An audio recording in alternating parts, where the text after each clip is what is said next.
I think the guidance is welcome, and there's been a real demand for it from teachers because they needed guidance. What's happened is other organisations have got in there and said to schools and to local authorities, here's some guidance that can help schools navigate these issues. But that guidance has come from organisations that are basically trans activist organisations that are pushing their agenda through the advice that they've been giving to schools. Welcome back, John Denning, to the Coalition for Marriage YouTube channel. Privileged to have you again. Everybody knows who you are, Head of Education, Christian Institute. We've spoken to you before, and it's wonderful to speak to you again. Let me just remind people who might be looking for the first time that, of course, our tens and thousands of supporters come from all faiths and none, though an awful lot are Christians. But it just turns out that people like John and organisations like the Christian Institute are the people who are standing up and making a lot of noises in the area that we're most concerned with. And John, first of all, say hi to our viewers and our listeners again. Yeah, well, hello. It's really good to be with you again. John, the privilege is all ours, really. Now, we're going to be talking again about the government's draft trans guidance for children that want to supposedly transition in schools. And there's a reason why I want a second bite at this cherry. I spoke to your counterpart, your colleague in Christian Concern, Steve Bigot, recently. And I want to speak to you simply because since I spoke to Steve, there's been yet more news, quite inexplicably. We've had a teaching union saying to teachers, look, just ignore this draft guidance from the government, almost as if it's meaningless, almost as if nothing's taking place.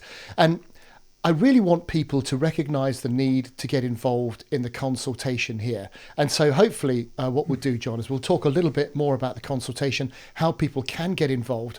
But just start us off.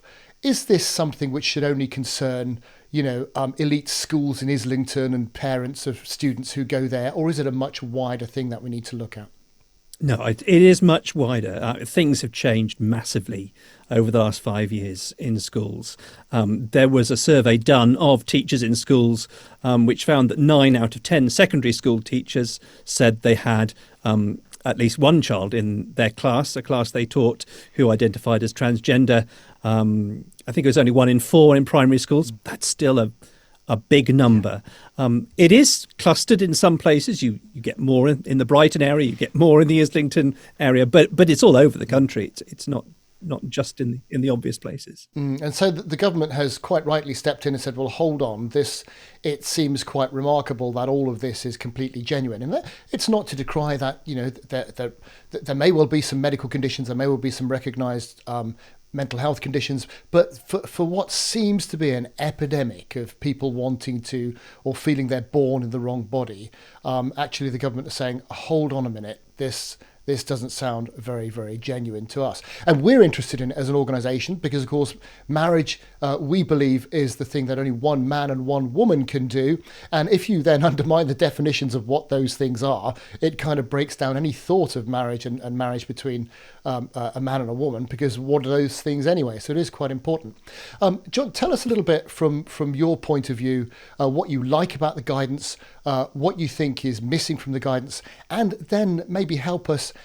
Where do we go if we want to respond? When do we need to respond by? How do we go about responding? And what do we say in a response? I think the guidance is welcome. It's been delayed and delayed and delayed, as I'm sure many viewers will have heard. It's been raised many times, and only in December did we get this draft guidance coming out from the government. And there's been a real demand for it from teachers because they needed guidance. But while the government's been delaying, what's happened is other organisations have got in there and said to schools and to local authorities, here's some guidance that can help schools navigate these issues. But that guidance has come from organisations that are basically trans activist organisations that are pushing their agenda through the advice that they've been giving to schools. And that's become quite embedded in some schools. Now, a lot of these people, the unions and others, are telling schools just ignore this guidance from the government. And in a sense, that's easier for schools to do because they just carry on doing what they've already been doing. But the reality is that schools are facing this issue. Schools are having to make decisions in this area. And they need to make decisions that are in the best interests of children and which are lawful.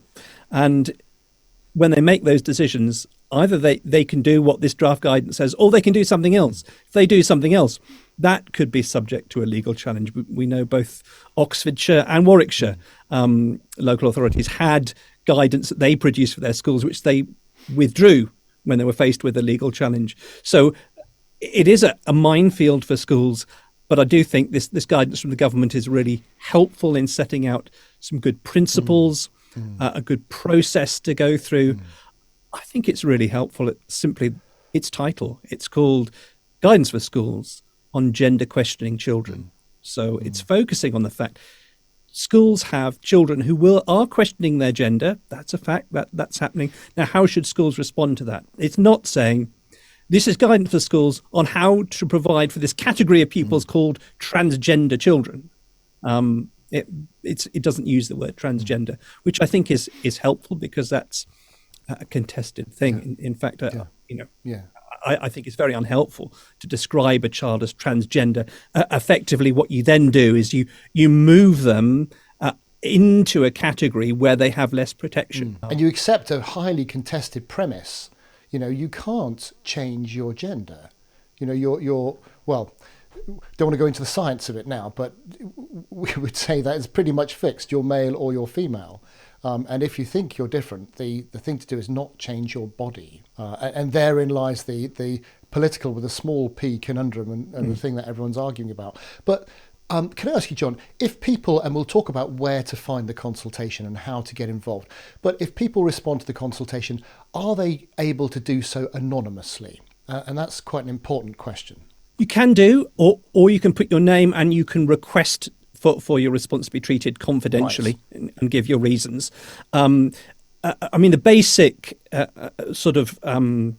default position is if you put a response into the government and the government then has that response, that somebody else could put in a freedom of information request and say, well, I want to know what responses you got from so and so. But personal information can't be disclosed. So the government can't disclose the names of people who've responded. Right. And that's really important, John, because I have the privilege of speaking to thousands of our supporters up and down the country, teachers and parents who, quite frankly, are scared to say anything.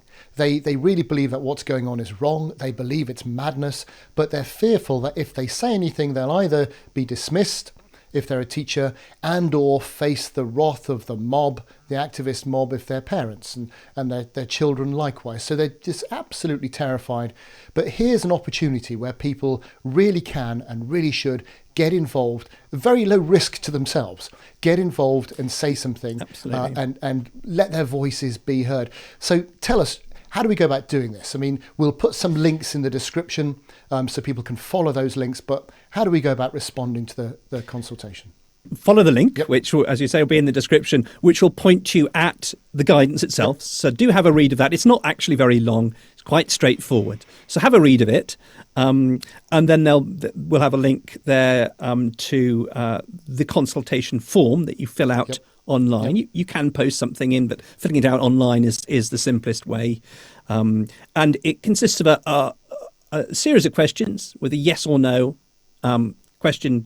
Basically, do you agree or not? If you disagree and answer no, it says, well, if you've answered no, tell us why, explain why. And then there's also a sort of more free text question at the end where you can just make further comments. So it's really helpful if people do that, especially teachers, medical professionals. There's a space in question 3 to indicate you're a teacher or a medical professional. That's really helpful, but anybody can respond, and the more responses, the better.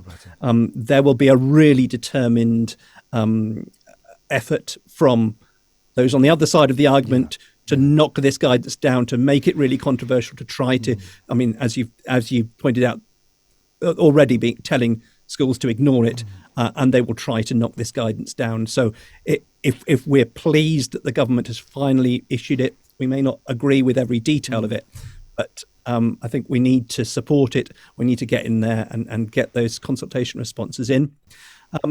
There are various organisations that have produced guides on how to respond. So Steve Bigu's organisation, Christian Concern, they have a guide.